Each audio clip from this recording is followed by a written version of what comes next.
All the best. Take over the presentation right from here. Hello everyone. So I'm going to start the presentation now. Vernacular architecture of India. So what does vernacular architecture mean? I would like to explain this to everyone that it's the simplest form of addressing human needs in a seemingly forgotten modern architecture and today's times. And it is basically domestic, native, and indigenous, hence describing the practice itself with the help of local materials and local artisans' knowledge. It there are few factors influencing vernacular architecture. Those are mentioned here as topography, climate, materials and resources, users and their lifestyle, construction technology, culture, and tradition. So I hand over the climate part of the vernacular architecture to Sakshi Agarwal. Thank you, Tushar. Hello, everyone. So, before we deep dive into individual house types, let's see how vernacular architecture responds to climate. As we all know, climate inspires elements like water, daylight, local building materials. So, we have segmented the Indian climate into three major zones, that is hot and dry, wet and humid, and cold and temperate. Next slide. So coming to the first one, hot and dry. This zone lies in the northwestern part of India, namely Jaisalmer, Jodhpur, Thar Desert, and partly Gujarat. The region is flat, sandy, and rocky, sparsely vegetated with cacti thorny bushes. So here we can see in these type of weather, we can see two different divisions between vernacular architecture, that is kacha houses and pakka houses. Pakka buildings are clustered side by side as they cast shadows on each other, keeping the streets cool. Hot air rises by convection from courtyards and the cool air is channeled from the street, ensuring cross ventilation. We can usually see houses having jorokas or chhajjas designed to shade the facade. Next slide. Coming to the warm and humid, this zone covers the coastal region of India. Cities like Mumbai, Chennai, and Kolkata all come under this region. The high humidity encourages abundant vegetation here. Here, in these houses, we can usually see a central courtyard and deep verandas around the house that allow cross ventilation in the rooms.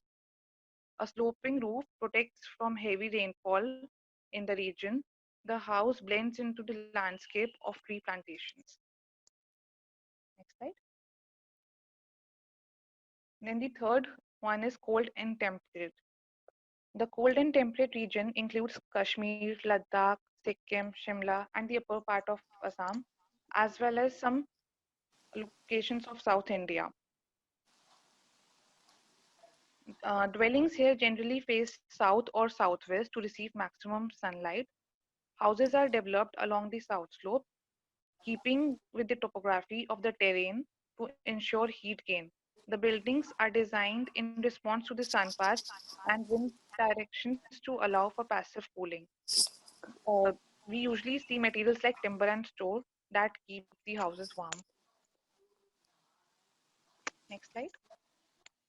So now we'll discuss some local homes of India that have roots with their traditional past. India's vernacular homes have evolved organically over time through the skillful craftsmanship of the local people. The builders of these structures are unschooled, informal architectural design, and their work reflects the rich diversity of India's climate, locally available building materials, and the variations in local social customs and craftsmanship. So the first house that we'll be discussing here is Chettinand House that we can found in Tamil Nadu. Chettinand is home to Nadukottai Chettiar community, a class of bankers and merchants during the British era. The ma- uh, the great thing about these houses is that they have remained pristine in condition and are converted into heritage homes, hotels, and resorts, and even venue for destination and wedding. In these houses, we can see grand entrances, elaborate and detailed, with wooden carvings, and they also have stucco art. The interiors of these houses are inspired by Vastu, and Italian marble, Belgian glass can be found in the interiors. We can also see these Chettinand's very own Athabundi tiles. Coming to Maharashtra, the local home here is Vishrambagh Vada. Next slide. This architecture concept came into existence during the Peshwa rule. So these are the symbols of Maharashtra architectural traditional past. Vadas are unique 2 or 3 story square grid patterned houses created around courtyard or open spaces that move into levels from outside, used to entertain people, to inside their private spaces. Next slide. Then the next state is Odisha. The local home that we can find in the villages of Odisha is Kanjgada. Next slide. The typical Odisha house in a village has stone wall and gable roof on a wood or bamboo frame thatched with straw, as we can see in the picture. They have used wood or they have used thatched straw for the roof. These seemingly simple village houses have some very sophisticated design systems in particular, that is Attu and Kadibaraga roof. Attu is mud ceiling with bamboo or timber rafter. Kadibaraga roof is Kadi, that means timber beam, and Baraga is timber rafter without any reinforcement applied for flat roof construction. In most of the day and night time, people use common courtyard that is called Kanchgada for different works, mostly for social interaction. Angami Morung, this is the local home that we can found in Nagaland. Naga houses were traditionally built using bamboo, timber, thatch, and mud. These materials are bad conductors and good insulators and keep the house secure from cold, which make them the perfect structures to suit the Nagaland region that is hilly, cold, wet, and shaky. These houses do not have windows, but they have grand entrances, and they also have backhand verandas and a raised platform that act as a balcony for the houses. As we can see in the picture, these are tall, high-rooted, and are built in a rectangular fashion. And the thatched roof made up of paddy straws and palm leaves helps in keeping out the rain and cold wind of Nagaland. Pole House of Gujarat. The pole word was derived from Sanskrit, basically meaning an entry into an enclosed area. The poles of Ahmedabad are clustered of large houses with a small entrance, hundreds of windows and ornate balconies, colorful painted walls in between. They are not just an example of an architectural style, but a way of life of harmonious community living. The common courtyards help in social interaction, where people from their homes come out in the evenings and have tea and have interaction. So this helps in increasing their relationship. Then coming to Himachal Pradesh, Kathakuni.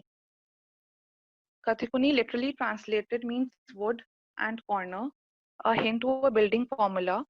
The Kathakuni is not just different by design, but by the way the materials are used to build a weather-resistant, seismically safe habitat. We'll be discussing this further in detail in our next slides. Haveli, Rajasthan. We can usually see these particular Havelis in the regions of Rajasthan and Gujarat. Next slide.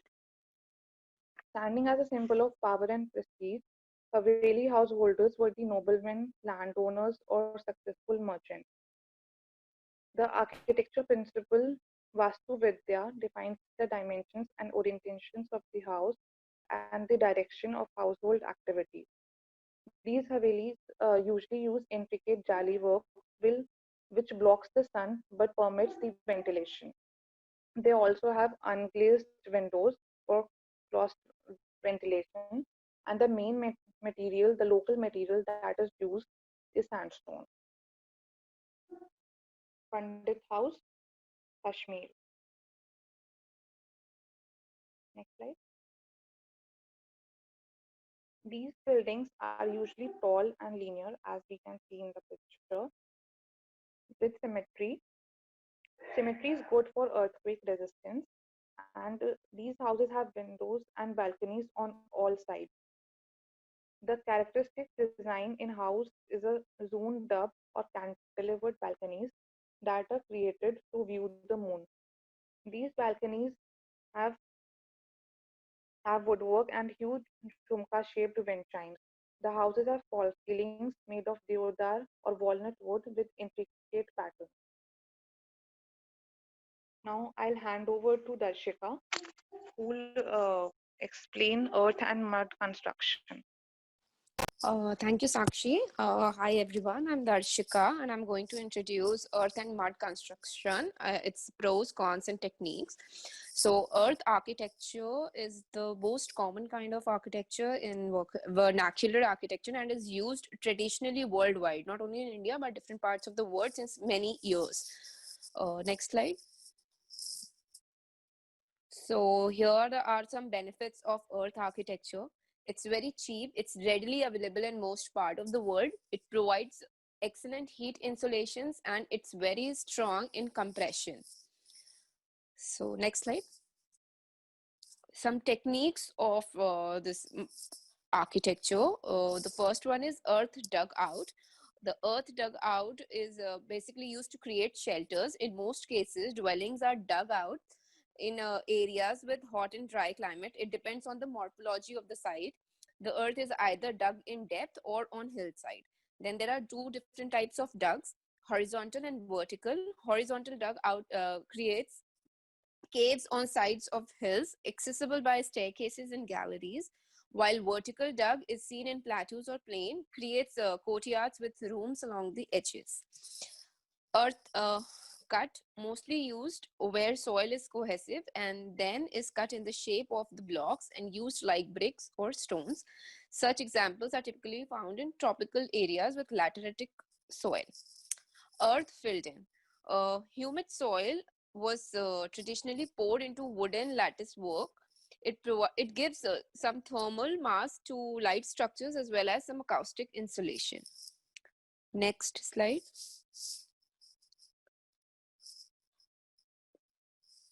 Covered earth. Soil has been traditionally used to cover roofs in all over the world. In arid climates, either very hot or very cold, it regulates the inside temperature due to heavy thermal mass. Then rammed and compressed earth. Humid earth is poured into a form in thin layers and then rammed to increase its density. Also can be made into adobe bricks. Ramming was traditionally done by hand. Since a few decades, soil is stabilized and rammed mechanically with pneumatic rammers. The soil, raw or stabilized, is slightly moistened, poured into a steel press and then compressed, either with a manual or motorized press. It is development from traditional rammed earth. Most of the time, the earth is stabilized, and thus today we call this technique compressed stabilized earth blocks, that is CSEB. Shaped earth. Plastic earth is shaped as a potter would do it. This technique does not require a mold or formwork. This technique presents the advantage to use minimal and very simple tools and to use a minimum of labor which is necessary skilled. So basically we need to have some skilled laborers. Then stacked earth, also known as stacked earth, which can sculpt the wall in different shapes and forms, made with composition of plastic soil, straw or lime, and usually formed in balls, which are freshly stacked upon each other and kept to dry.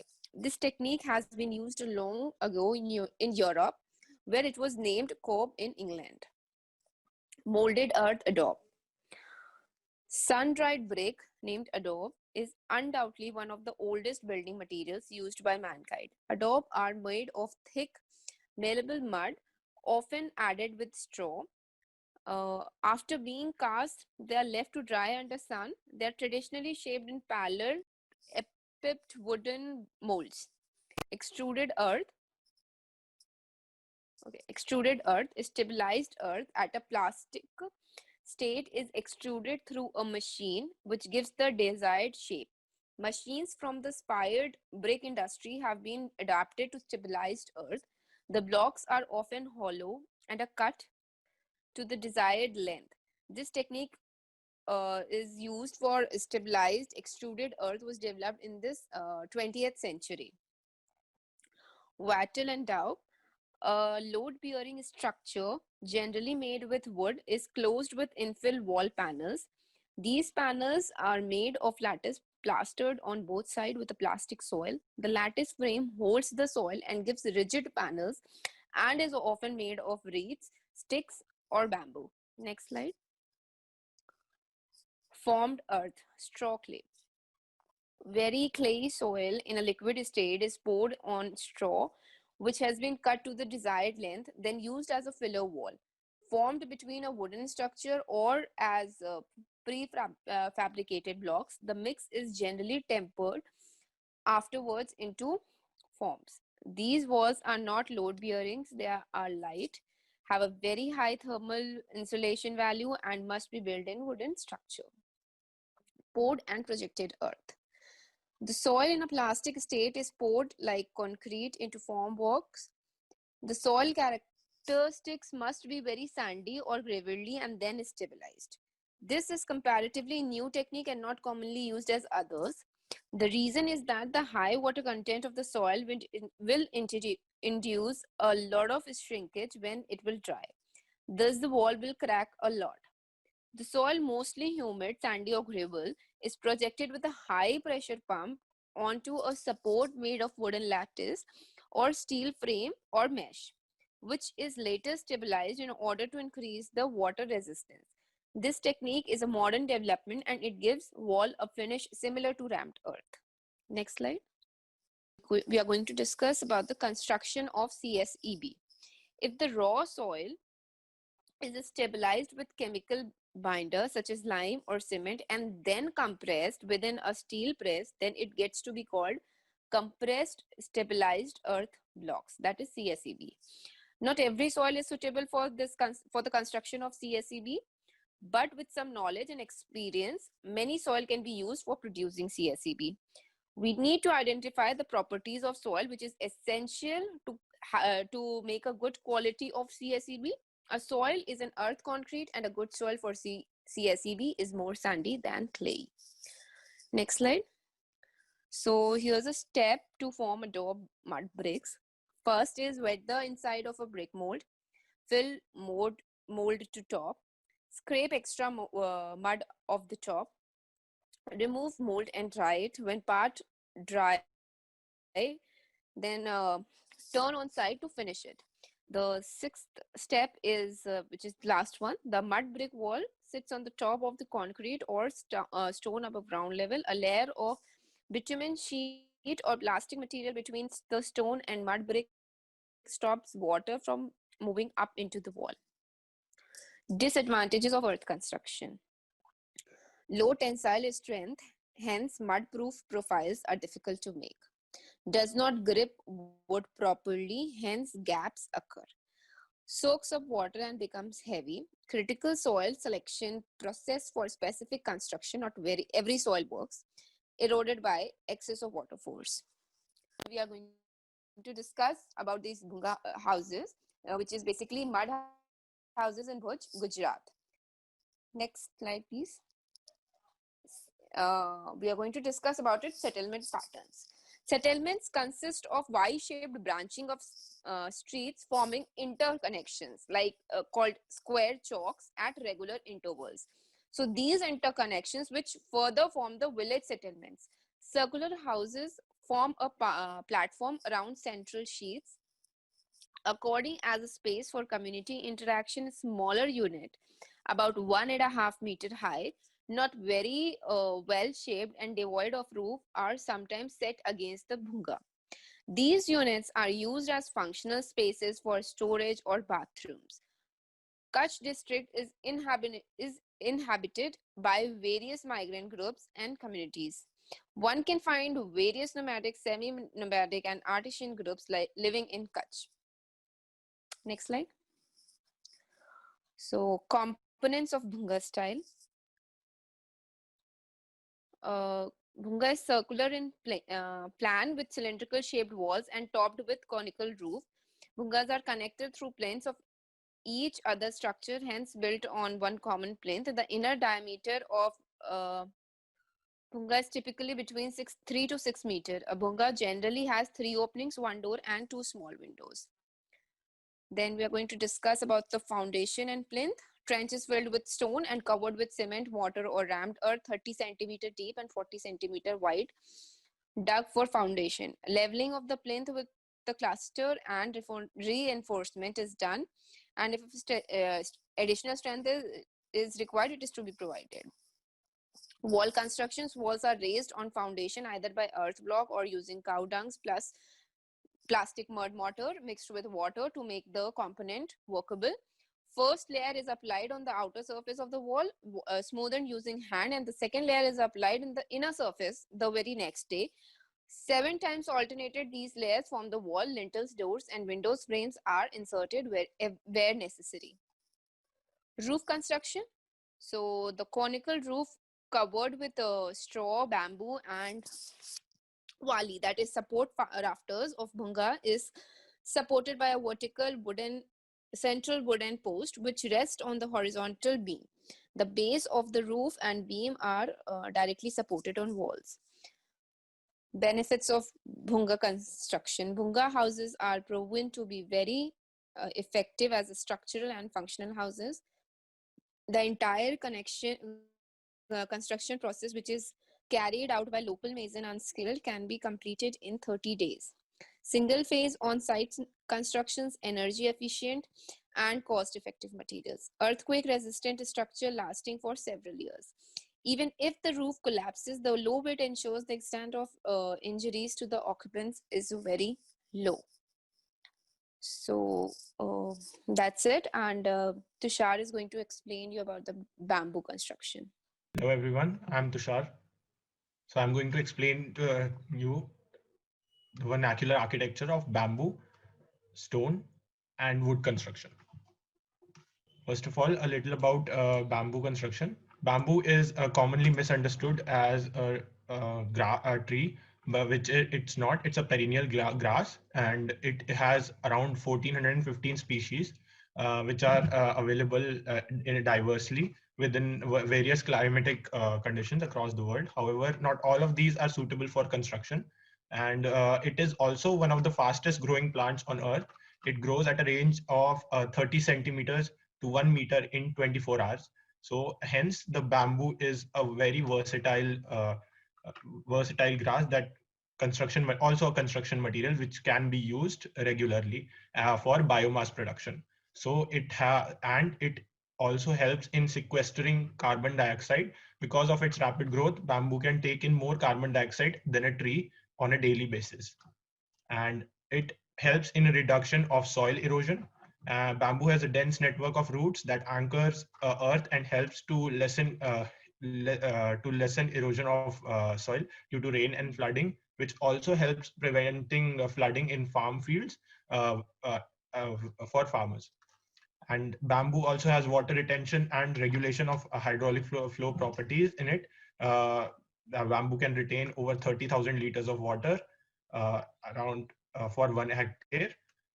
And bamboo conserve water in rainy seasons, using it later in dry seasons. And thanks to their leaves, bamboo forests reduce air temperature, hence creating a climatic condition which is suitable for hot and humid environments. Next, please. Benefits of bamboo construction. Bamboo is mostly used in hilly areas which are prone to earthquakes. Hence, it is a earthquake-proof material because it is ductile and easily foldable. Bamboo is lightweight in structure. It is also relatively heavy in strength, tensile strength. So hence it does not deter under the shaking of earthquakes, and it is low cost and locally available, hence economically a better option in disaster resilience and tropical zones. It helps create local employment opportunities, which also benefits farmers and local artisans to create bamboo items and jewelries. Extra income to it always provides some extra benefits to localities. Now, limitations of bamboo constructions. Bamboo is not completely fire resistant, but when combined with two or more thicker bamboo bamboo fibered uh, co- co- constructions, it becomes fire resistant. Also, along with the help of thick timber supports, it can be effective against fire.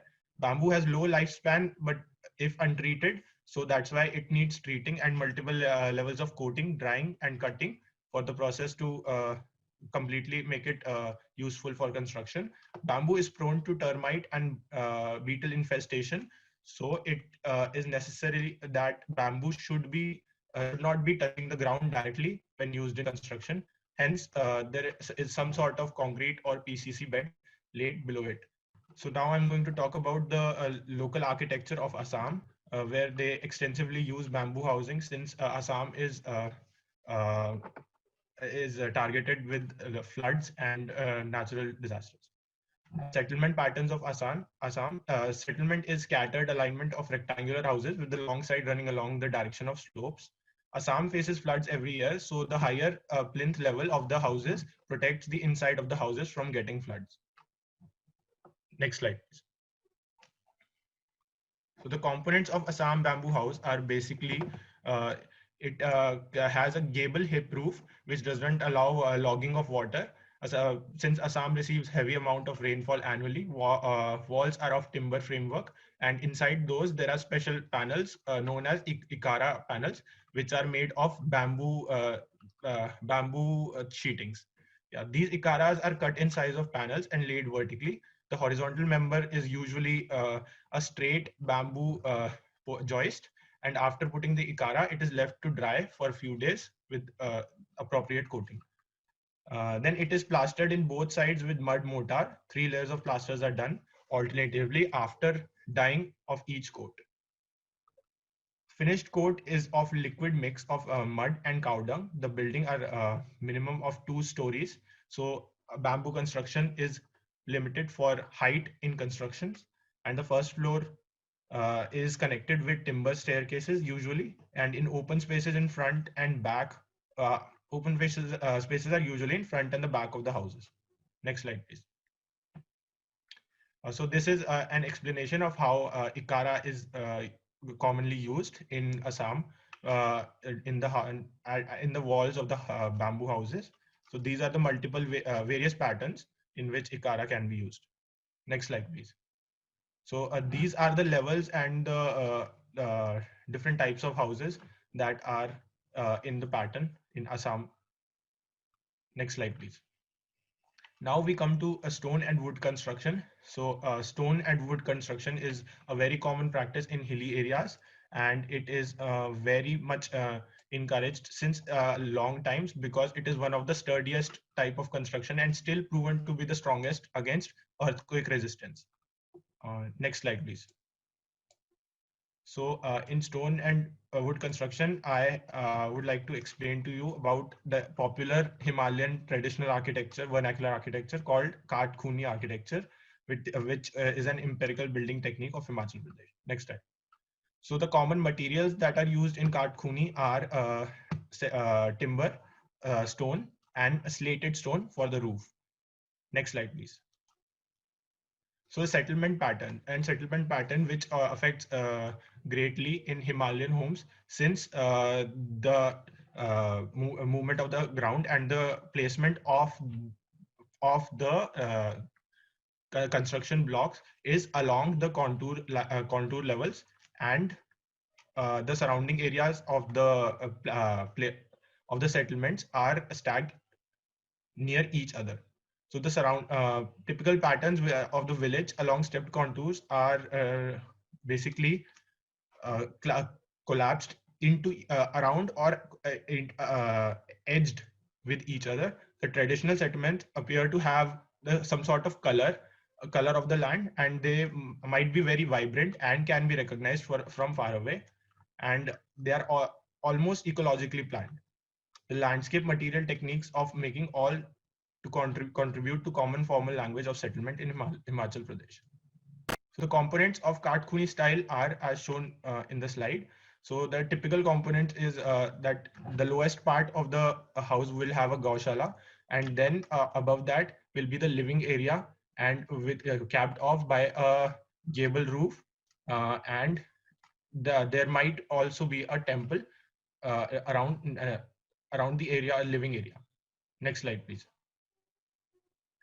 So this is the construction of foundation and plinth. So there is a stone plinth is filled up to 3 meters from the ground level. Most of the Kathkuni houses have a really high level of plinth. So in most of the cases in vernacular architecture, there is a rise of plinth to prevent from some sort of natural disaster like flooding or earthquakes. Next slide, please. So wall construction is primarily of stone and timber. As you can see, walls are constructed with alternative cores of dry masonry and wood without any cementing mortar. Next slide, please. So these are the alternate courses of stone and timber that are used in Kathkuni. And a typical wall construction involves laying two wooden wall beams longitudinally parallel to each other with gap in between. The space in between two members is filled with rubble stone, and edge is secured with kadil, which is a wooden nail. As you can see, the typical Kathkuni wall junction consists of key truncated pyramid-shaped cornerstone placed on top of first wooden member to protect the wood. Next slide, please. So doors and windows are usually kept in as smaller shapes as possible, since the whole structure is supposed to be sturdy, and hence the windows and doors are provided in walls with solid plank shutters on all four sides, so that the movement is restricted within the walls. The same door or window has rhythmic floral carving on it with a beautiful laced design, and windows usually have very small openings. Yeah. Okay, next slide. So wall storage units, these type of construction also have inbuilt wall storage units, and these inbuilt wall storage units also act as stabilizing members, and they are integral part of the wall, fixed in the peripheral wall and flushed within the wall's thickness. Next slide, please. Projecting wooden balconies are the third important component of Kathkuni style. So a typical two-story house with a cantilevered balcony on the top floor, sometimes the balcony facade is open with a parapet or closed with series of openings. The wooden member supporting the balcony rests on the erect stone wall. All the vertical posts are connected through a horizontal member on top, on which sits the perpendicular member connected with a lap joint projecting from the wall. Next slide. So the floor and stairs are basically raised above the plinth and finished with adobe or rammed earth, depending on whichever local material is available conveniently. And upper floor beams are shear pinned with wall logs and are made of supported by timber logs. It functions as insulating layer and in the same time remains warmer than stone finished surface. Next slide, please.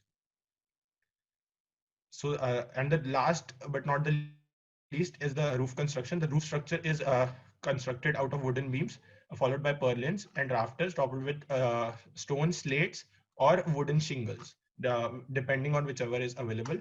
The stone slates are mostly used because it also helps weighing down the structure against storm winds and cyclones. Next slide, please. So these are a few benefits of Kathkuni construction. which was traditionally used in Himachal Pradesh and still to this day is used to construction of homes in comparison to the modern RCC and concrete construction. So basically, it requires no external help. Time and resource are really efficient. It has low maintenance. It does not need much maintenance, and it has structural resilience and proven to be earthquake resistant. And resources are reused and renewable. So it has biodegradable materials, which if the house is deformed in any case can be reused. The materials can be reused again. Next slide, please. So this is a basic introduction of step-by-step method of how the house gets built. The leveling, foundation, plinth retaining, wall construction with balcony, and after the balcony, the top floor posts, a roof structure, and fixing the roof structure, and the slate stone laid on the roof. Next slide, please. So there is another similar but different style of stone and wood construction to Kathkuni, which is known as Koti Banal, used in Uttarakhand, Garhwal and Kumaon region. So the settlement patterns are a little bit different than Himachal Pradesh, since Garhwal region also contains plainer and hilly region both. So the typical settlement patterns are linear blocks, row houses with some individual units scattered along the way. And the lower story is usually low ceilinged basement and houses the cattle, similar as Kathkuni style. The walls are made of local stone, wood, and daubed with mud, also a little bit similar to Kathkuni style. They are rectangular and built as dry stone walls without any mortar along the terrain. The roof is a large slate stone supported by wooden beams. The staircase is tucked in front facade. It is usually stone with and has 5 to 6 steps leading to the upper floors. Next slide, please. Components of Koti Banal style is a little bit unique, as commonly observed. They are mostly a simple layout with small openings and sheer walls as a structure is the key factor of maintaining stability against natural calamities. Most of the construction is done on an elaborate solid platform with proper use of local materials, incorporated wooden beams all through the height of building at regular intervals. Koti Banal, however, is highly utilitarian and did not cater to the comfort of inhabitants. That is responsible for these houses being put to disuse presently, which has led to the growth of construction of concrete and cement based homes in hilly areas. Next slide, please. So there are a few types of settlement patterns that you can commonly observe with Koti Banal. First is single-story houses, row houses. Second is two-story row houses. Third is, next slide, please, independent painted houses. They are a little bit art crafted by themselves, people. And then the last one is parallel wall sharing houses, which is commonly seen in the city areas. Thank you.